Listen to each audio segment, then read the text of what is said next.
Welcome back to our channel. Today is Monday, a beautifully chaotic day in the soap world. And we are so ready to dive into the absolute madness that just dropped.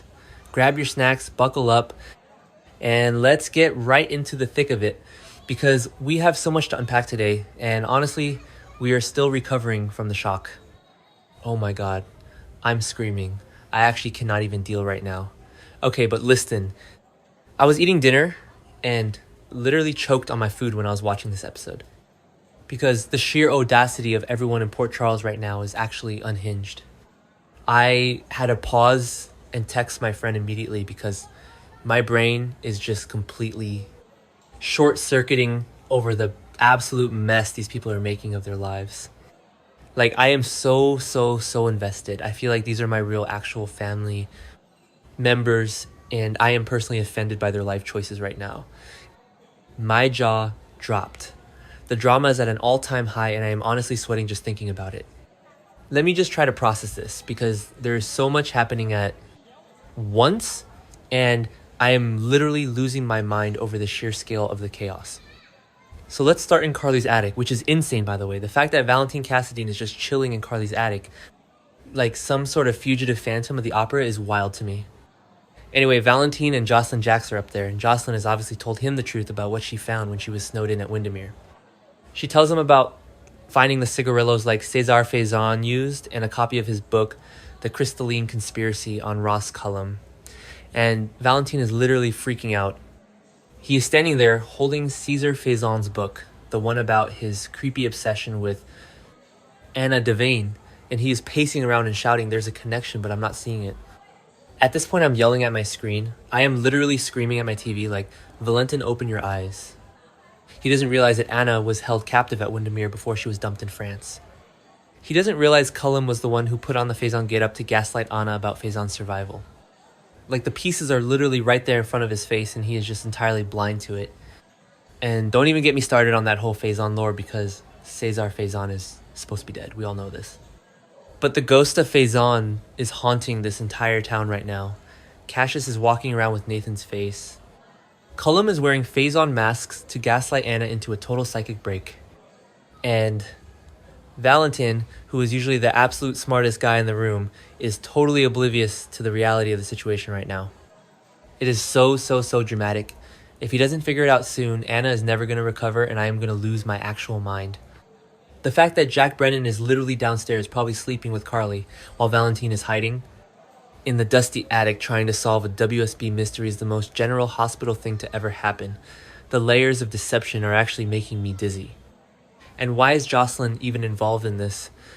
She is playing rogue WSB agent, and I am honestly here for it, but she is going to get herself killed. Mark my words, this is going to end badly. Cullum was in the ICU and Jocelyn visited him. What if he remembers her? What if he connects the dots? The audacity of her to just casually investigate a literal international supervillain while going to college and living her life is so iconic but also so incredibly stupid. I can't breathe.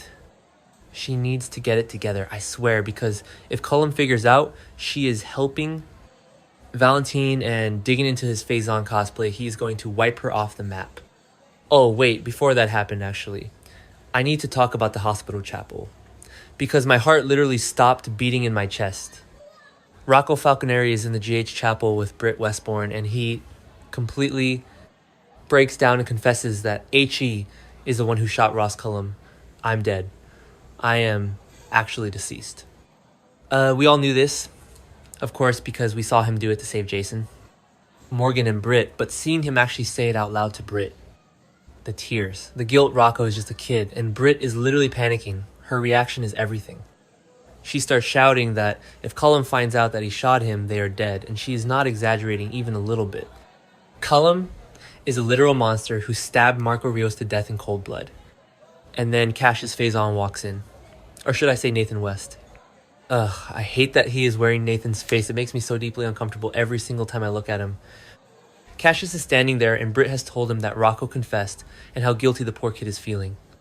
And Cassius is like, feeling guilty is going to be the least of his problems if he lets the secret leak to Cullum. Why would he do that? Why is he so cold? But then Britt pushes him, and she demands some reassurance that Rocco will be safe.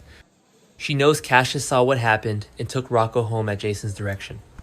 Britt suspects he's only stepping up because he's dating Lulu Spencer right now. Which, by the way, is so deeply messed up on so many levels, I cannot even begin to unpack the psychology of it. Cassius gets all defensive and insulted, insisting he isn't a monster and doesn't want a kid to face a grim fate. But like, can we trust him? Honestly, seriously, can we? I don't know. I forgot to mention earlier, but we have to remember the history here.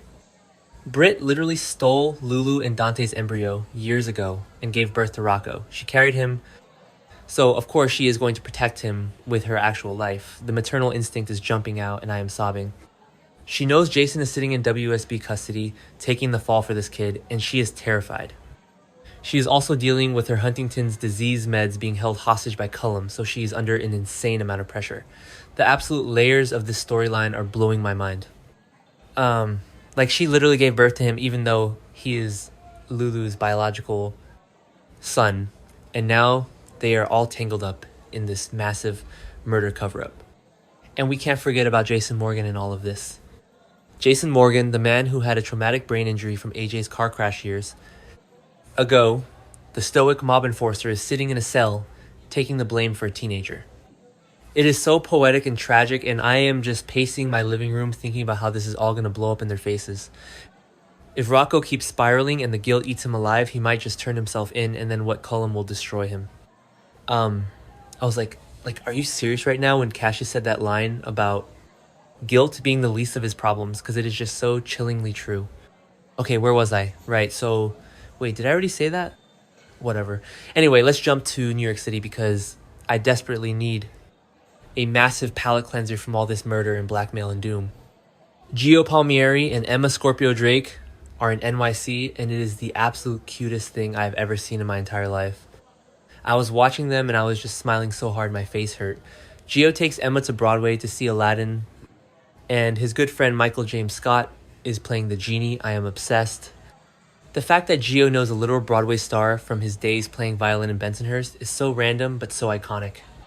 They go backstage after the show and Emma is totally starstruck, and honestly, Emma deserves this so much.